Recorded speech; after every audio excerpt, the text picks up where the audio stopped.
ദൈവത്തിൻ്റെ സ്വന്തം നാട് എന്ന് അറിയപ്പെടുന്ന കേരളത്തിൽ പ്രത്യേകമായ ഒരു സ്ഥാനം കടമക്കുടിയുടെ സ്വാഭാവിക പ്രകൃതി സൗന്ദര്യത്തിനുണ്ട്.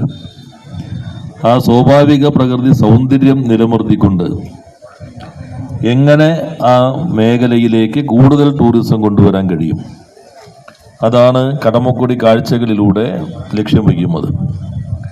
ഇങ്ങനെ ഒരു പദ്ധതിക്ക് ഭാവനാപൂർണമായി നേതൃത്വം നൽകുന്നതിന് പ്രിയപ്പെട്ട MLA ശ്രീ KN ഉണ്ണികൃഷ്ണനെ ആദ്യം തന്നെ ഞാൻ പ്രത്യേകം അഭിനന്ദിക്കുകയാണ്. നല്ല സാധ്യത കടമക്കുടിക്കുണ്ട് എന്ന് നമുക്ക് എല്ലാവർക്കും അറിയാം.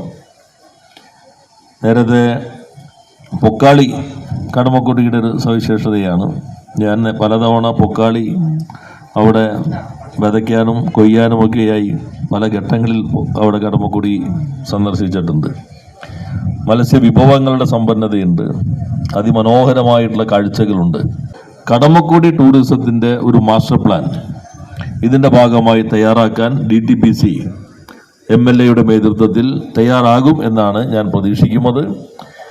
ഏതെങ്കിലും ഒരു പദ്ധതി തുടങ്ങി പിന്നെ അടുത്തൊന്ന് എന്ന രൂപത്തിലേക്ക് പോകുന്നതിന് പകരം സമഗ്രമായ, നേരത്തെ പറഞ്ഞ സ്വാഭാവിക പ്രകൃതി സൗന്ദര്യത്തെ പൂർണ്ണമായി സംരക്ഷിച്ചുകൊണ്ടും കടമക്കുടിയുടെ തനിമയും സൗന്ദര്യവും നിലനിർത്തിക്കൊണ്ടും എങ്ങനെ ടൂറിസ്റ്റുകളെ ആകർഷിക്കാൻ കഴിയും എന്ന ശാസ്ത്രീയ സമഗ്ര മാസ്റ്റർ പ്ലാന്റെ അടിസ്ഥാനത്തിൽ തുടർച്ചയുള്ള പ്രവർത്തനങ്ങൾ നമുക്ക് ഒന്നിച്ച് മുന്നോട്ട് പോകാം. നല്ല പ്രചാരണം കടമക്കുടിയുടെ ഈ പദ്ധതിക്ക് നടപ്പിലാക്കാൻ എല്ലാവർക്കും ഒന്നിച്ച് ശ്രമിക്കാം എന്ന് മാത്രം സൂചിപ്പിച്ചുകൊണ്ട് നിങ്ങളുടെ എല്ലാവരുടെ അനുമതിയോടുകൂടി ഇപ്പോൾ ഇവിടെ ഫൊക്കാനയുടെ ജീവാത്മാവും പരമാത്മാവുമായ കറുകപ്പള്ളി ഉണ്ട്. അദ്ദേഹം ഇപ്പം അമേരിക്കയൊക്കെ കൂടുതൽ ഇപ്പോൾ കേരളത്തിലാണെന്നാണ് തോന്നുന്നത്. എന്തായാലും വിദേശ മലയാളികൾക്ക് നിക്ഷേപിക്കാൻ പറ്റാവുന്ന ചില സൗകര്യങ്ങളും ഇവിടെ ഉണ്ടാകും.